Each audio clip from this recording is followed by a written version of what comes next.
Hello, today we're going to be talking about measures of central tendency in statistics. As a reminder, this is what raw data looks like. It's not usable, it's not meaningful. So the point of calculating something like central tendency statistics is to be able to make information usable and meaningful to people. So that way they can use it to be able to make decisions and make a difference in the world. So raw data is not great. What we want to do is calculate ways that we can make it more understandable. So what does central tendency mean? Central tendency, there are three different calculations. There's mode, median, and mean. And these are numbers that hang out in the center or middle on a normal distribution. And I'm going to show you what a normal distribution looks like in a second, but keep in mind that distribution refers to spread. So the purpose of central tendencies in calculating them is that so you can use one score to explain all scores or to describe where the data are located. So a mode refers to the most frequent number, the median refers to the midpoint, and the mean refers to the average. So central limit theorem, this is about the fact that the bigger your sample, the more normal it will be. So this goes back to when I'm talking a little bit about the normal distribution. This is important with central tendency because mean, median, and mode center on a normal distribution. Down here is a normal distribution. So mean, median, and mode, if it's exactly normal, the distribution should be right here in the middle. So let's think about some examples, and I think it'll help explain it better. First, let's think in terms of politics. So when you talk to people in small groups or in small samples, they have lots of different political ideas about how to change the world, how to change the country and make it better. Yet when election time comes around, most people vote by party. So they just vote in Republican or Democrat. While they might have all these great ideas about how to do things differently, at the end of the day, they vote by party. So the bigger your sample, the more people tend to be the same. So visualizing, you might, when you talk in small groups or small samples, you might have people who are interested in libertarian out here, and you might have people who are against government out here. But at the end of the day, most people tend to be right in here. They tend to vote along party lines and be right here in the middle, just like everyone else. Another example, think of it in terms of maybe a friend's career aspirations. When you talk to people in small groups or small samples, you hear some amazing ideas about how your friends plan on being successful and making a lot of money, maybe, for example. That's not the only way to be successful, but that is one way. So, but yet 15 years from now, a lot of those friends are still going to be middle class. It's really hard to make it out of the class that you're in. So only a couple might have made it out. So the bigger your sample, the more people tend to be the same. So life hits you.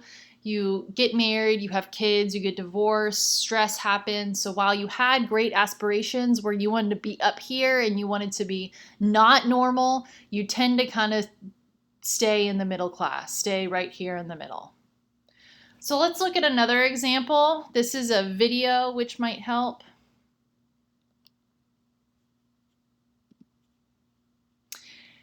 And here, this is kind of unique. I'm testing this out to be able to explain it, so I'll be interested in what you think. But these three guys are about to do a hammock weight test. And I want to look at how the hammock changes when there's one person on there versus as the sample gets bigger and all three guys are on there.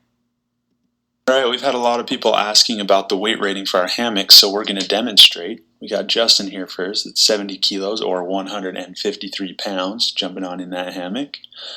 Next up, we got Craig, who is 92 kilos. And did you see how Justin just slid over to the right? So he's not in the middle anymore. But as Craig, I think his name was, gets in, Justin's position might change a little bit. Or 203 pounds. And last, you got me, Jake. I weigh 83 kilos or 183 pounds. That's a total of 245 kilos or 540 pounds in the hammock, and you can see. So you can see that as more people join the hammock, the more normal it became in terms of everyone was brought in the middle. It's harder to be out here, and the bigger your sample size, the more people tend to be the same or tend to be normal.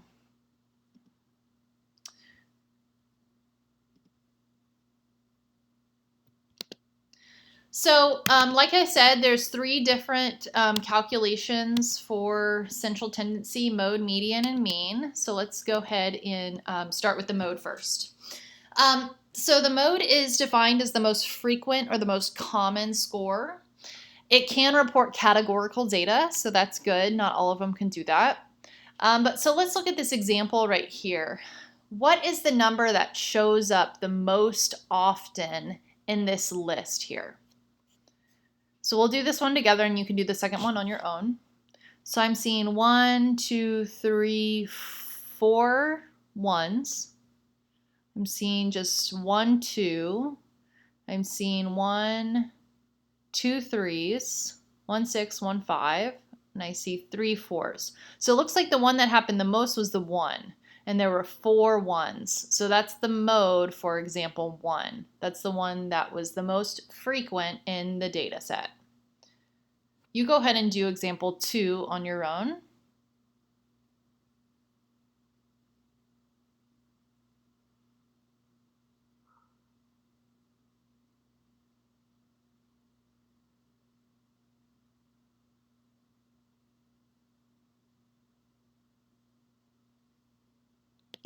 All right, the answers are, the first one is 1, and then the second one is both 6 and 2.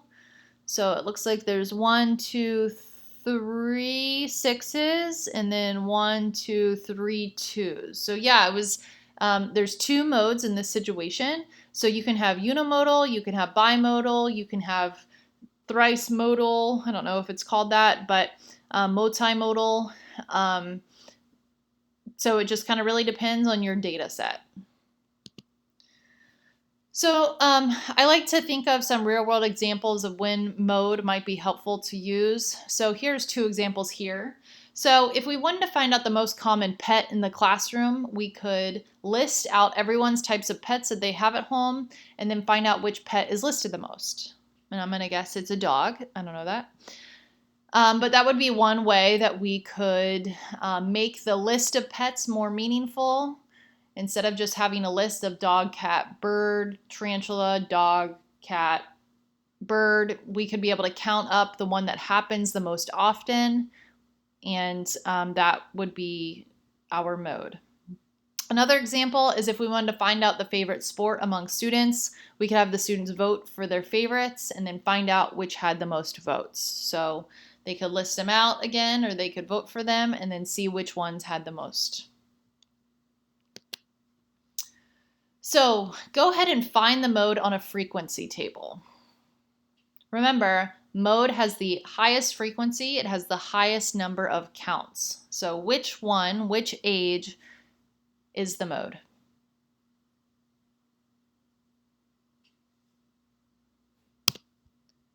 $19. So it's a lot easier to calculate the mode when you have a frequency table versus having to calculate it by counting it out here. It's nice to have your data organized in a way, that way it's real visible.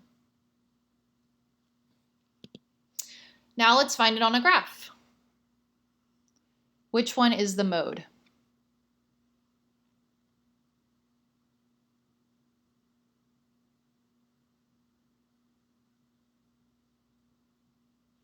So it looks like down here, these are the grades, and then here's the number of students that scored that particular grade.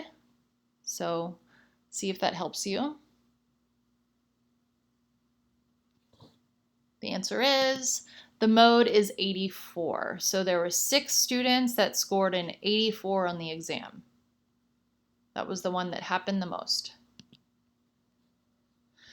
So this is an example of a unimodal distribution. So this is a single score has the highest frequency, or there's just one mode. So this is right here. There's just one mode. There's nothing else that's up here with it. Here as well, here's one mode happening. A bimodal is that two scores or values have the same frequency. So there's a tie for the first. So it looks like 10 came up 500 times. It looks like 20 also came up 500 times. Bimodal distributions may also represent the presence of two groups or two populations. So for example, it looks like here's a group of students who didn't study and a group of students who did study. And here's the same mode right here. So this might be around 23 or something, scored a 30, and then this might be 23 or so, scored around a 90. So that's a bimodal distribution. All right, next, moving on. We're moving on to the median. So defined, the median is the middlemost point. Rules, it does require continuous data. It cannot use categorical data. So to find, you must rearrange the distribution in order. So let's see that you have these numbers here. This is just some raw data that you have. The first step is that you need to put them in order. So here's 3, we started here, now 3 is in order instead. And then you find the middle number, and that's your median. So let's see, 1, 2, 3, 4, 5, 6, 7. There's 7 slots. The middle number right here would be 1, 2, 3. Here's our middle number because there's also 1, 2, 3 on the other side. So the median is 5. In the case of even number of cases, take 2 points in the middle and then take the average of those. So again, put them in that same order. I just added on 1 extra score here just so we could have an even number of cases. So here we had 1, 2, 3, 4, 5, 6, 7. And then now we have 8 cases here. So find the middle number.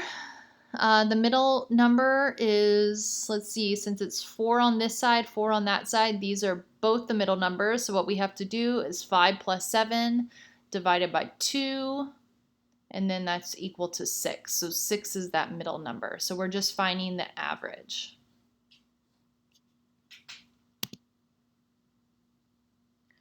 So go ahead and find the median on this frequency table.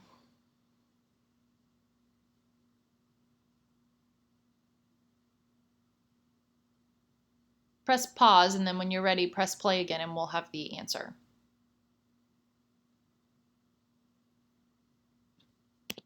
Alrighty, the answer is 24.5.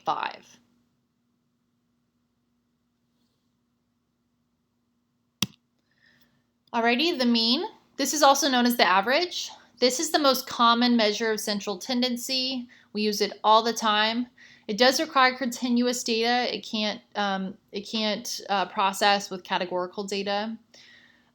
So to get the mean, add sets of scores and then divide them by the total number of scores in the data set. So here's an example. Here's our raw data that doesn't make any sense. So what we do to calculate the mean is we add them all up and then we divide by the number of scores. So there's 1, 2, 3, 4, 5, 6, 7, 8, 9, 10, 11, 12. So there's 12. All of these added up are 505 divided by 12. 42 is the mean for this data set. So that's a lot more help. That's reporting 42 versus providing someone with all of this raw data is a lot more helpful. People can make decisions based off this score. They're able to utilize the information. That's why mean, median, and mode are important, is because you're being able to make statistics meaningful. So when to use the mean?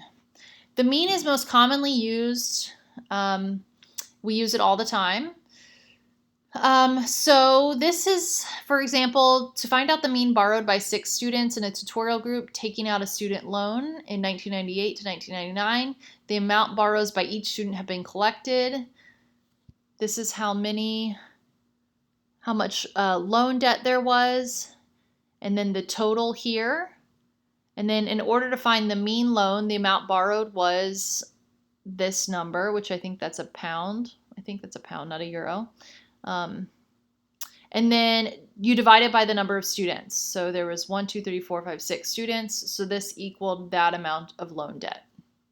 So that's information. It's helpful information to know the average amount of student loan debt.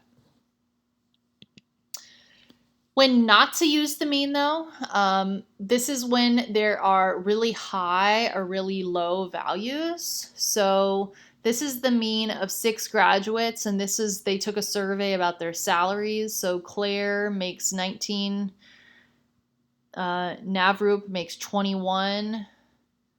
You can see way down here, Steve makes a lot more. He makes 47. So any times that you have really high or really low values, a mean might not be great because it's going to skew the information. So if you were to calculate it, Steve's exceptionally high salary makes the mean value go up. So it kind of gives a bad impression and makes the information not as representative of all scores. So whenever you have a really high or really low value in your data set, you might not want to use the mean. So this goes to our next thing. What would we use if we're not going to use the mean? Well, I would recommend using the median then. The median is a good measure of the average value when the data includes exceptionally high or low values called outliers, or which skew the data.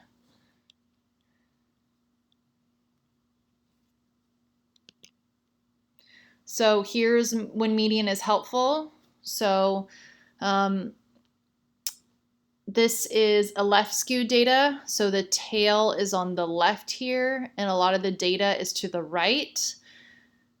So what happens is if there are, let's see, what is this about? I can't tell what it's about, but if there are a lot of people here, this is kind of where the average amount of people are here. And then there's some people who are dragging the tail out over here. They're reporting low. And then here's right skewed. The tail's on the right, and then most of the data bunches to the left. So this is also an opportunity when you see something like this. You might want to calculate the median instead of the mean because it's not normally distributed right here. This is how a normal distribution would look right in the middle, but there's these outliers here that are making it skewed.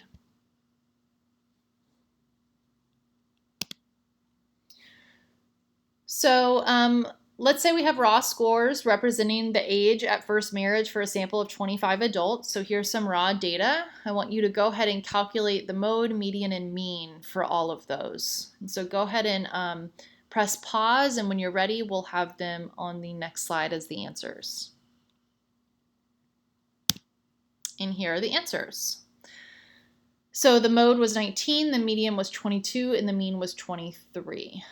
So shape matters. We talked about a normal distribution, and that the larger your sample, people tend to kind of be in the middle. So these are all pretty good, 19, 22, and 22 and 23. They're all pretty similar. On a perfectly normal distribution, they would all be the exact same number, the mean, median, and mode. So this is a symmetrical distribution or a normal distribution, and then this is an asymmetrical distribution or a not normal distribution. And you can see that they're all a little bit different. So mode is the most frequent number, mean is the average of numbers, and then median is the middle list of the numbers. Okay, I think this is the last one we're going to calculate. This is the weighted mean. So sometimes it's useful to calculate a mean of means. So this is the total mean for a number of different groups. The combined mean of 2 or more groups of scores where the number of scores in each groups are unequal. So there's an example on the next slide. So let's say this is what we're studying is we're looking at a gym that has that's for people that are 40, the age 40 or over. And let's say this group of people at the gym divide their members into 3 groups. They divide them into whether the person is lean, overweight, or obese. So the first group of lean has 12 people in it, and the mean of that group in terms of age is 46. The second group is overweight. They have 14 people in it, and the average age or the mean age is 58. And then the last group is obese. There's 30 people in that category, and then the mean is 73. That's the average age for that group. So to calculate the weighted means, since each group has a different N, which is the amount of people, they have 12, 14, and 30, you can't just add up all the means and then divide by 3 because there's 3 groups. You have to balance them out because there was different numbers in each group. So the weighted mean is a way that you can calculate that. So to be able to calculate it, what you do is multiply each group mean by its respective N. So this is the first step. Multiply column 1, the mean, by column 2, the N, and this is what you get. Do that for all of them. Add them up, and then divide by the total N in all groups. So divide green by blue. And then your average age at the gym is 63. Thank you.